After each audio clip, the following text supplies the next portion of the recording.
Hey, what's up, folks? I'm back with round 6 of the National Open from Vegas, Nevada. I'm actually recording this down in Los Angeles, visiting my folks down here. And yeah, so this game came after my round 5 loss to Grandmaster Benjamin Gladura. This was the next day. And for this one, I'm playing another junior, Teddie Wen, whose FIDE rating, again, way lower than his USCF, 2071. His USCF is something like, I think, 2260 or so. So definitely felt like going in, this was going to be a pretty tough game. And before the round, I saw that he's playing the King's Indian, so I kind of prepared once again to play kind of my pet line against the King's Indian, which is the h3 variation, followed by playing bishop e3 instead of the kind of typical knight f3. So this one is known as the Karpov system. I did a full video on it for ChessDojo on their YouTube channel, which is kind of like my main YouTube channel nowadays, so if you really haven't followed them yet, you're really kind of missing out. And yeah, basically the point of this one is to delay developing the knight so that the knight can one day come out to e2, push g4, and then the knight can swing over to g3, where I think it actually makes white's attack quite a bit stronger, and also fights against black's f5 push in this kind of position. So here black played e5, I pushed d5, a5, typical move to bring the knight out to a6 and c5. And this game ends up being a pretty interesting, pretty exciting game. It's one of those games where actually I was like fairly confident the whole time, but yeah, objectively probably didn't have much reason to be, but shows that confidence is actually pretty important in chess. So g4, knight a6, knight e2, this is all pretty typical stuff. Now black goes knight d7. The idea for black is to bring this knight to c5, and then this knight can sometimes come to b4, and black opens up the possibility to play f5. Though I would say in this kind of position, here I played queen d2, playing f5 for black is really, really risky, because again, the knight on e2 is much better placed here versus on f3. And let's say after white takes here, we get the open g file, the knight can come to g3 and fight for the e4 square, the f5 square, the h5 square, and basically black's king site ends up being quite weak in this position. So black's idea is to instead start with knight c5, knight g3, and now c6, very typical move. Again, just trying to create some counterplay. Black wants to go cd5 and then one day use the open c file. And here I played f3, which now I've actually come to believe that this move is not accurate. This was my idea that I prepped before the game. Previously, Caruana played bishop e2 here against Nakamura and got an excellent position. And although, you know, I actually think this move is more accurate, and I knew that during the game, but I thought f3 was interesting. The point being white saves on the move bishop e2. And in some positions, when white is going like h4, h5, the queen can swing over to h2 in one move very easily. And then, of course, white plays for this attack on the h-file. So I thought this was a really interesting idea, but what my opponent ends up doing, which he did pretty quickly, which made me feel like maybe he had it prepared, pretty much kind of kills white's idea here. And so I'll show you guys what happened and why bishop e2 is actually probably a much stronger move. And I mean, okay, Fabiano played it, you know, honestly, I should have just trusted him and his team. But okay, so here black goes cd, cd, and a very interesting move, bishop f6. Now this one is pretty thematic in this kind of position. Generally, the idea of bishop f6 is to play bishop g5 and trade off the dark square bishops. Of course, that's not possible with bishop on e3 and queen on d2. Here what black is doing is just stopping me from playing h4. Which I definitely considered anyway, and I think this would be a critical move. The point being just to sacrifice the pawn, play queen h2 here, and because of everything hanging on the h-file, black is forced to give up the dark square bishop, queen takes g3, and white gives up a pawn here for seemingly a lot of compensation, open h-file, unopposed dark square bishop. Looks like we're going to have a strong kingside attack, but I really think it's not so simple. After a move f6, black can play rook f7 and defend h7, and then black is just going to get counterplay like bishop d7, b5 comes. And yeah, I analyzed this one quite a bit after the game, and honestly, I couldn't really find anything too significant for white here. So the other move white can play against bishop f6, because okay, bishop h4 is kind of an annoying move, is the one I ended up playing in the game, g5. And here Black's idea is just to drop back bishop to g7, and his point is that he's induced me to push g5, and now it's actually harder for me to get anything going on the h-file because my bishop is blocked off. In many positions, bishop h6 is a key way to break through, and now of course when this one is not available. So I play h4 anyway, and generally the strategy here for white, when you get this kind of structure, is that you're not necessarily playing for the kingside attack. Now a lot of times white kind of switches gears and actually just plays to possibly bury the bishop on h8, and then white kind of plays it strategically, right? So you start playing on the queen side, you use the b5 square, and you argue that black's dark square bishop is simply out of the game. So if black wants to avoid this kind of very unfortunate, strategic fate, basically has to play f5, right? This is kind of the only way for black to create counterplay, and gives white a pretty difficult decision. I ended up deciding to take on f6. E takes f5 is also possible, but after gf5, I think the position is super, super messy, and I'm not even sure who's better. But black's point is that after g takes f6, bishop takes f6. Once again, this pawn is hanging, and if I push h5 here, bishop h4, I can't exactly go queen h2 because black has rook takes f3.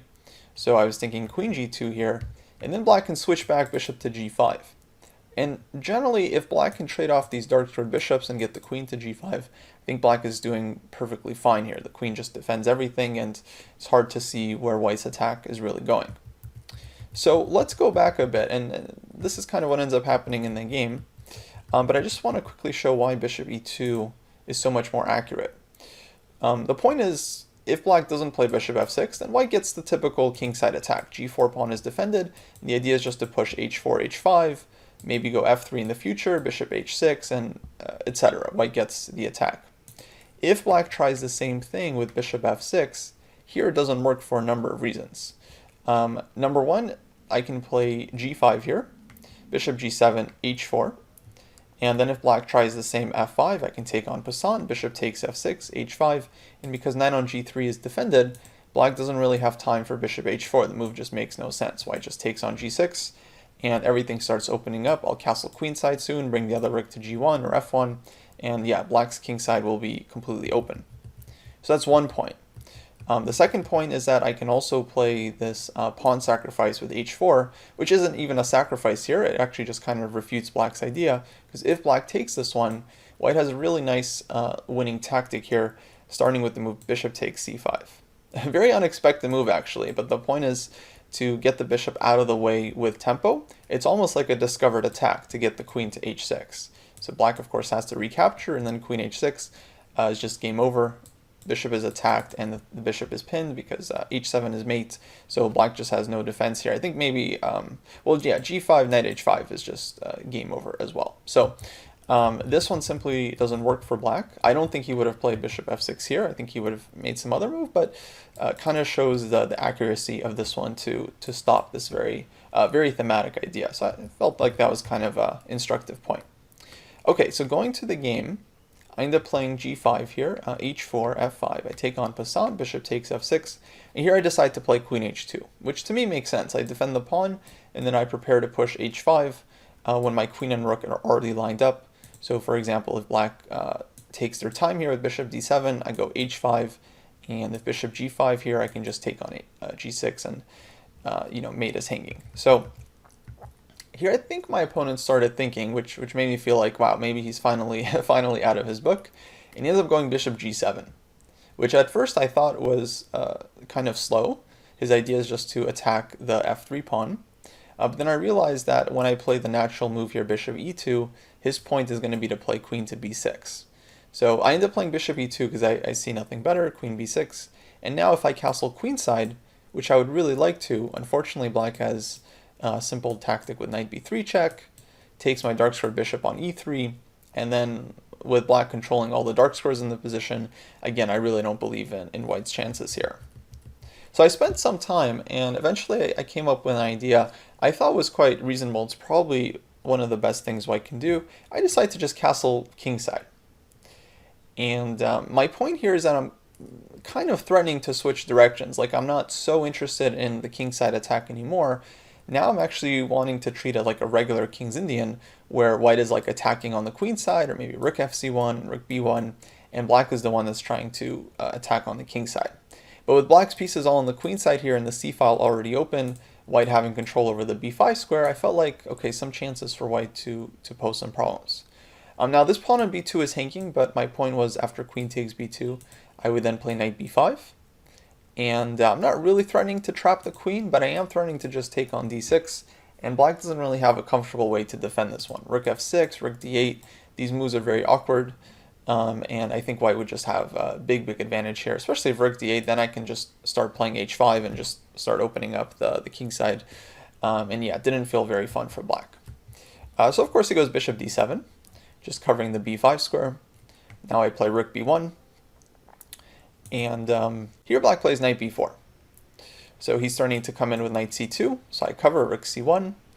And now, of course, this knight is pinned. So black goes queen d8, repositioning the queen, which I think was the best move, and threatening to come in with knight to d3, where eventually one of these knights will hit the f4 square. Now I actually should go back to this position. Instead of knight b4, black had a really fantastic option that's actually pretty thematic for King's Indian positions. Now is the move rook f4. Now generally this one is considered an exchange sacrifice, and there's a very famous game by Gligorich here, who's an amazing King's Indian player, where I think he was maybe one of the first players to execute this idea. And so normally the point is that if white takes on f4, then of course black's dark square bishop opens up, becomes an absolutely powerful piece, and black just gets excellent compensation on the dark squares. But here it's even worse because my knight is hanging and the discovered check is hanging. So if I move my knight to like h1 or something, black can take on e4. Basically white's position just totally collapses.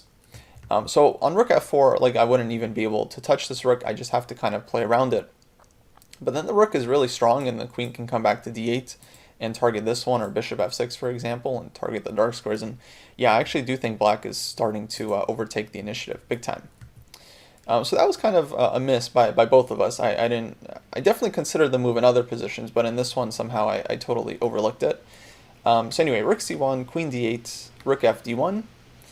Now black played rook c8.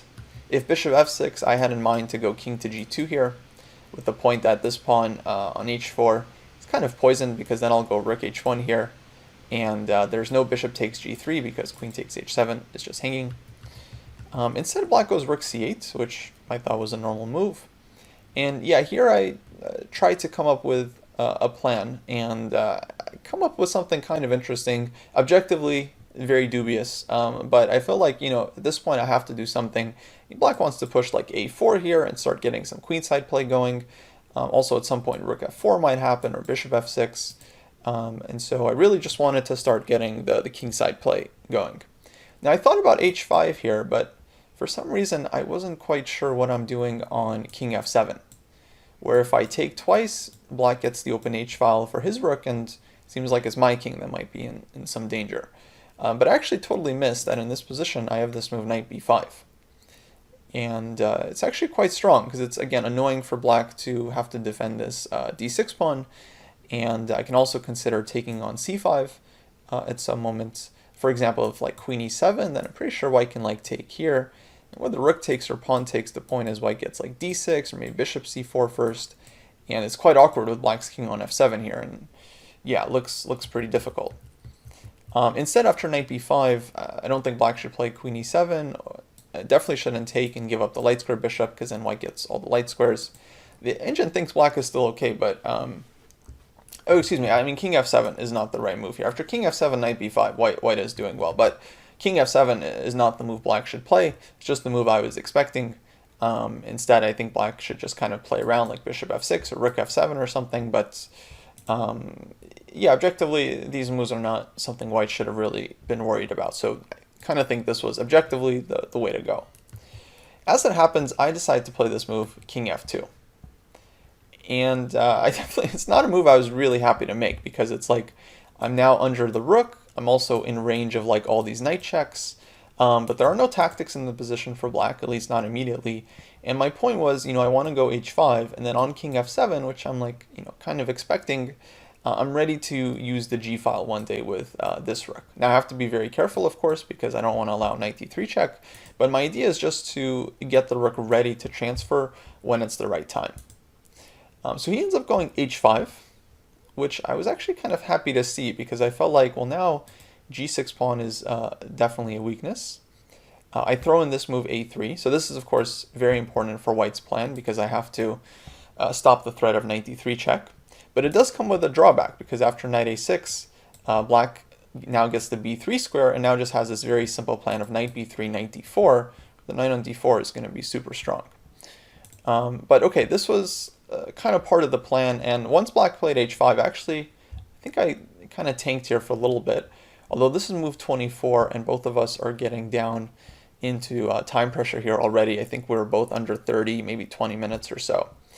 But I basically had in mind that, okay, I'm going to play a3. I'm burning a serious bridge here, but I'm going to go all in for the attack. So my idea was to go rook g1, knight b3 was played as expected, rook d1, knight d4.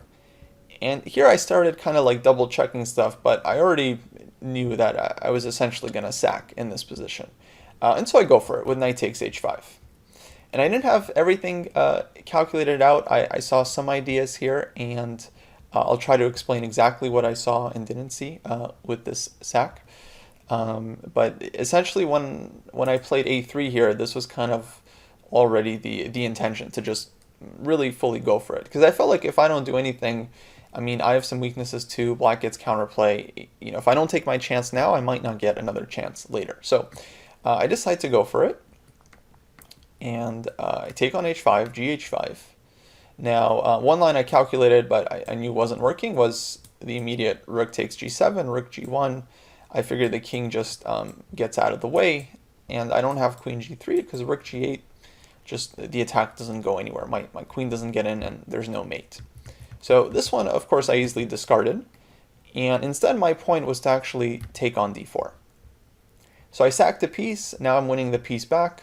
If black doesn't take the rook, then white is just a pawn up. I have this open g file, and black has nothing for it. So of course he's forced to accept, and now bishop takes d4.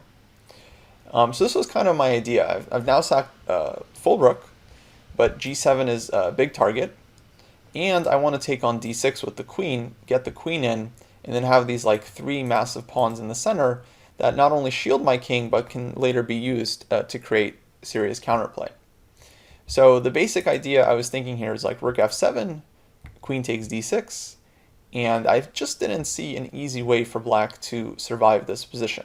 Like if he just plays passively, let's say queen f8 for example, I'll play something like queen h6 or maybe queen g6, also good. And my point is that I'm going to be improving my position here. d6, knight d5, you know, trying to get knight e7 check, or maybe bishop d3 and e5. And basically I felt like white has a lot of play here. Of course, it's a very concrete position. I don't want to leave f3 hanging and so on. But I just didn't see how black is going to do anything. Knight on a6 is very much out of the game. So like I'm a full rook down, but when it comes to the king side, right, if we cut the board and just look at the king side here, knight on a6 isn't really contributing. Rook on c8 also not doing much. Bishop on d7 controlling some squares, but ultimately not doing much. Right, bishop g7 is pinned. All these pieces are very passive. So yeah, black is extra material, but to me it felt like none of the material is really doing anything. So this was definitely kind of like a positional evaluation. You can call it even intuitive. I felt like white should have enough for the attack here and should have really decent chances. And again, with both players kind of approaching time trouble, I felt like I'm not going to get a better chance than this. Now in queen takes d6, black also has the option to take on h4, which I definitely saw in advance, and I can't go back king f1 because of bishop h3 check. I didn't want to pin myself with rook g3, so the plan was to go in AlphaZero style with king e3. And yeah, I would say that this is the position where I kind of, well, I didn't stop calculating here, but this was the position where I felt like, well, I just don't see what black can do, right? I mean, black has no good checks, everything is covered. And currently I'm threatening to take twice on g7. And then after king takes g7, the bishop will be hanging with check and the rook will be hanging. So I would be winning a ton of material there. And yeah, I felt like black would have to play queen to e7. And then my idea was again to play queen h6. And the point here is that, again, black is kind of stuck. I have threats of like d6 and knight d5. Knight gets in. I try to get knight e7 check. And if the king tries to run with king f8, it's very important that white has bishop takes g7, rook takes, and queen h8 winning. So I would say this was kind of the final point of my calculation. This is what I saw when I like originally went for all this stuff, starting with like a3, rook g1, and so on. And then of course, once we got to this point, I kind of like started double checking stuff because I didn't want to like miss something obvious, but that was kind of the idea. So as it turns out, when I sacked, there was also another line I was kind of wondering about, like when I was double checking stuff, and that was this move bishop to g4, which I noticed was quite interesting for black. Actually, I kind of expected him to play it because at first glance it does look like a really cool try. The point is to block the g file. I can't take this one immediately because I'm pinned, and of course black just wants to trade off the dark square bishops and kind of neutralize the attack. So my idea here was to continue bishop takes g7, king takes g7, and then king e1. Getting out of the pin and threatening to take back on g4. And my evaluation here was like, well, if I get to take on g4, I'm only an exchange down. I'm going to have 2 pawns for the exchange, and the g file is opening up. So to me, it felt like just full compensation. Exchange and 2 pawns, you're basically not even material down, and black's king is opening up. Right, knight on a6 is still out of the game. To me, it felt like, okay, very decent attacking chances. Now, Stockfish points out that black can play queen b6, which I kind of saw during the game, but I didn't really take it seriously because I just thought like, well, if anything, I can go like knight d1 and just defend the b2 pawn. But I wasn't really sure. I thought maybe I can take here as well. But it turns out nothing actually works here for white. Like if I go fg, just queen takes b2, gh5, king goes back, and I have no immediate threats. Black is of course threatening to take this one. But the key point here is that after the move knight to d1, black has to find this really strong move, queen takes a3, covering the d6 pawn and threatening a very nasty queen b4 check, where my king is just short on squares. And here white is just lost. White can resign. I have no moves, no good defenses, nothing. I'm just busted. So thankfully, the opponent didn't find that. It was definitely something where I just kind of felt like I should have something, but unfortunately it's not enough. And if queen b6, knight d1, then black just comes in with rook c2, and again, black's counterplay here is just happening faster. And it kind of goes back to that principle where like the best form of defense is a counterattack, and here I think that was definitely the case. And f takes g4, queen d4. Once again, I can push the king to the h-file, but I don't have any immediate threats, and black has this mate coming up. So this would have been, of course, just devastating for white. So in the game, black ends up playing rook f7, which, yeah, was kind of surprising because to me it felt like this position looked very, very dangerous for black, and knowing that, I felt like, okay, the opponent would try bishop g4, but he ends up going for this one. He takes on h4, king e3, and I think during the game I noticed that once again he can play the move bishop to g4 here. And the point is, again, he wants to take on d4, so I gotta go bishop takes g7. And now black's point is to play queen g5 check. And I was thinking I would push f4 here, queen takes g7, then I would take on g4, hg, and queen e6. So this was kind of my idea from afar. And I thought this was working because the rook is hanging and rook takes g4 is a big threat. But as it turns out, I totally missed this one. Black can just take on c3. And once again, black's counterplay is a lot stronger. So takes, and I got to move my king back. I can't really go to the f-file because black will get the rook in with check, and that'll just be devastating. But I can't really get out of the checks in any meaningful way. King e2, queen f3 check, king e1, queen e3, and either I lose the rook or I allow rook takes f4 with check, and again, white is just busted. So this bishop g4 resource was basically just saving black in almost every position, and fortunately for me, he doesn't end up finding it. Instead, he plays the move queen to e7.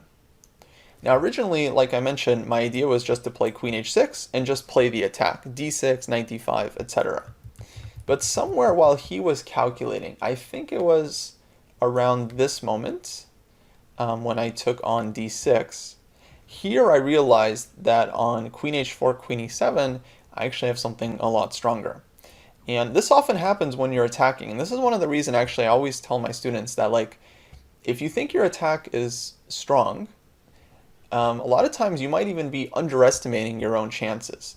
So a lot of times it makes sense just to go for the attack because, like, well, number one, it's very difficult to defend, even for very strong players. They can mess up in positions where they have a defense, but they just don't find it.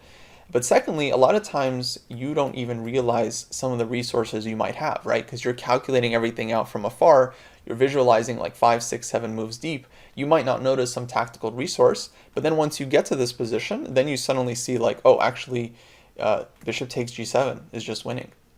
So somewhere along the way, I noticed this one. I think around this point, when because my opponent was calculating here, he wasn't sure if he should take on h4 or not. He ends up doing so. Then I realized on queen e7, actually white can just immediately win with this move. So a couple points to this. Number one, if rook takes g7, we have queen takes e7. The rook is pinned, and he can take on g1, but then I'm taking on d7, and black's position collapses. And of course, the main point is that after queen takes d6, white has the switchback bishop e5 check, and black has no way of saving the queen.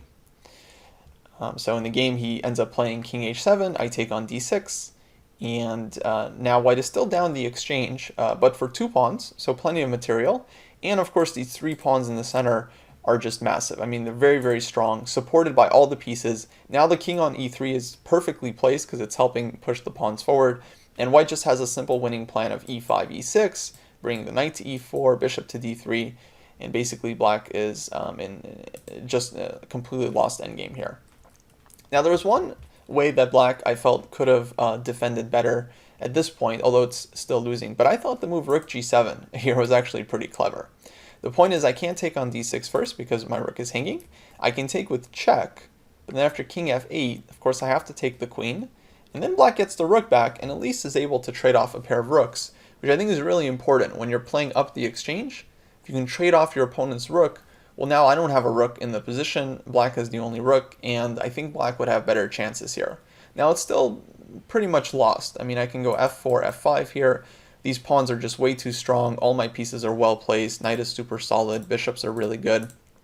Black does have this h-pawn, so like I wasn't totally sure about this during the game, but I felt pretty confident it should be good for white. Like I go f5, I can blockade the pawn with bishop h2 if I ever need to.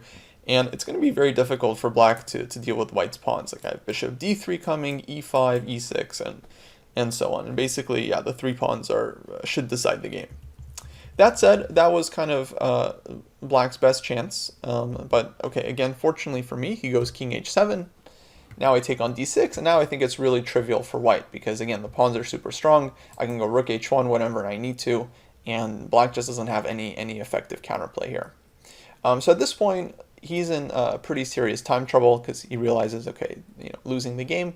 He tries h4. I mean, not really much else we can recommend for black. I go e5, threatening to push e6 and just winning the piece. Bishop f5, knight e4, and now I'm threatening knight g5 check, knight f6, all kinds of stuff. If black takes on e4, I'm just going to take with the pawn. And the 3 pawns in the center, again, super, super strong. 2 bishops, super powerful here. I can go rook h1 at any point. And again, this whole time, knight on a6 is just like out of the game. And it can come to c5, but from there, it doesn't really do a whole lot. So yeah, it kind of feels like white is just playing with much better pieces here. So he ends up trying king h6. Again, the position is totally lost for black, so it's hard to suggest stuff. I push e6, rook g7, bishop f4 check, king h7, and now rook h1, just avoiding the trade. And here he realized that if he goes h3, white has knight d6 with the fork, and then after rook f8, takes, bishop d3, just wins the game. So he decides to go king to g8. This is move 39, so I think he's down to, yeah, really low time here, but again, it's basically over. And okay, white can just take the h4 pawn, but I realize actually knight f6 check is just much stronger. Now if king h8, then I take on h4, and black has to pin himself with bishop h7, bishop d3, and it's all over. Bishop e5 also good. And if king f8, then white has bishop d6 check. And once again, black has to put himself in an unfortunate pin, rook e7. Of course, I can take on h4, and again, the game is just completely over. So after knight f6, it was time to resign. So yeah, very, very flawed brilliancy. Now after the game, I didn't know he could defend, right? I actually thought it was just like a brilliant sack. I just thought like, wow, brilliant rook sacrifice, awesome tactics. I saw that he can play, this move bishop to g4, but to me it looked like, okay, I'm still getting enough compensation. Engine, of course, refutes a lot of our ideas very, very easily, but it still goes to show, like in chess, had I not sacrificed, I don't think I would have won the game, right? I think Black's position at this point is quite good. Okay, if I didn't sack, I wouldn't have played a3 in the first place, but still, I think like Black's position here is totally fine and even better, like getting counterplay. And so, yeah, a lot of times, you do have to kind of take your chances when they come up. And it doesn't mean it's always going to work out, but yeah, chess is a game where actually you do kind of have to play the odds sometimes, right? If you see an attack that looks very promising, you have to realize like you might not get a better opportunity. It's one of the toughest decisions to make because sometimes it is better to hold off a little bit and wait for a better chance. So it's just something you have to kind of play by ear. But in general, like I mentioned, I tell my students, a lot of times when you sacrifice something, you play for the attack, you put a ton of pressure on the opponent. And even if they do have a defense, there's no guarantee they're going to find it, right? They could be a very strong player, I am GM, but even the world's best players mess up in positions where they're under a lot of pressure and there are a lot of tactics in the air and they just don't find the right defense. It's really, really quite difficult. And in general, I feel like it's kind of easier to attack than it is to defend. Because when you're attacking, you have all like these thematic tactical shots and we've all solved a bunch of combinations. But when you're defending, it's just a matter of finding like very concrete, very specific and accurate moves. And again, this is just very difficult for players of all levels. So a lot of times, even if your attack isn't successful, you can bank on the fact that your opponent won't defend perfectly. And in many cases, you might not even be fully estimating your own chances as well. Sometimes you get to the position, like it happened here, where you had one idea before, but then you realize actually you end up having something much simpler. So I was definitely happy with the win overall, despite the flawed nature, and this pushed me to 4 out of 6 with 3 rounds to go. So I'll be recording the rest of the videos covering my games shortly, and hopefully I'll catch you guys in the next one. Take care.